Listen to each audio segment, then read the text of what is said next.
દેગાવડા પ્રાથમિક શાળામાં 15મી ઓગસ્ટની ભવ્ય ઉજવણી. લીમખેડા તાલુકાના દેગાવડા ગામે આવેલ પ્રાથમિક શાળા ખાતે 15મી ઓગસ્ટ સ્વાતંત્ર્ય દિવસની ધામધૂમપૂર્વક ઉજવણી કરવામાં આવી હતી. સ્વાતંત્ર્ય દિવસ નિમિત્તે શાળા પરિસરમાં રાષ્ટ્રધ્વજ ફરકાવી દેશભક્તિપૂર્ણ વાતાવરણ વચ્ચે કાર્યક્રમ યોજાયો. આ પ્રસંગે શાળાના આચાર્યશ્રીએ, શિક્ષકો, સ્ટાફ, વિદ્યાર્થીઓ તેમજ ગામમાંથી સરપંચશ્રી તેમજ દાહોદ જિલ્લા કારોબારી અધ્યક્ષના ઘરેથી પટેલ અશ્વિનભાઈ, પૂર્વ સરપંચ રમેશભાઈ, શાળાના એસએમસી સભ્યો, પંચાયત બોડીના સભ્યો, ડેપ્યુટી સરપંચ તેમજ મોટી સંખ્યામાં ઉપસ્થિત રહેલા વડીલો, ભાઈઓ અને બહેનોએ ઉત્સાહભેર ભાગ લીધો હતો. કાર્યક્રમ દરમિયાન ઉપસ્થિત સૌએ રાષ્ટ્રધ્વજને સલામી આપી રાષ્ટ્રગીતનું ગાન કર્યું. વિદ્યાર્થીઓ દ્વારા દેશભક્તિની ભાવના જગાવતા વિવિધ કાર્યક્રમો રજૂ કરવામાં આવ્યા, જેને ઉપસ્થિત ગ્રામજનો ઉત્સાહપૂર્વક નિહાળ્યા. શાળાના શિક્ષકોએ વિદ્યાર્થીઓને 15મી ઓગસ્ટના ઐતિહાસિક મહત્વ તેમજ દેશની આઝાદી માટે શહીદ થયેલા સ્વાતંત્ર્ય સેનાઓના બલિદાન વિશે માહિતગાર કર્યા.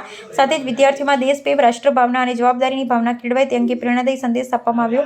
સમગ્ર કાર્યક્રમ દરમિયાન શાળા પરિસર દેશભક્તિના નારા અને ઉત્સાહથી ગુંજી ઉઠ્યું અને ઉપસ્થિત ગ્રામજનો, શાળા પરિવાર દ્વારા સૌને સ્વાતંત્ર્ય દિવસની શુભેચ્છાઓ પાઠવવામાં આવી હતી. આ રીતે દેગાવડા પ્રાથમિક શાળામાં 15મી ઓગસ્ટની ઉજવણી ઉત્સાહે દેશભક્તિના માહોલમાં સંપન્ન થઈ હતી. રિપોર્ટર ગોરધનભાઈ પટેલ, લીમખેડા.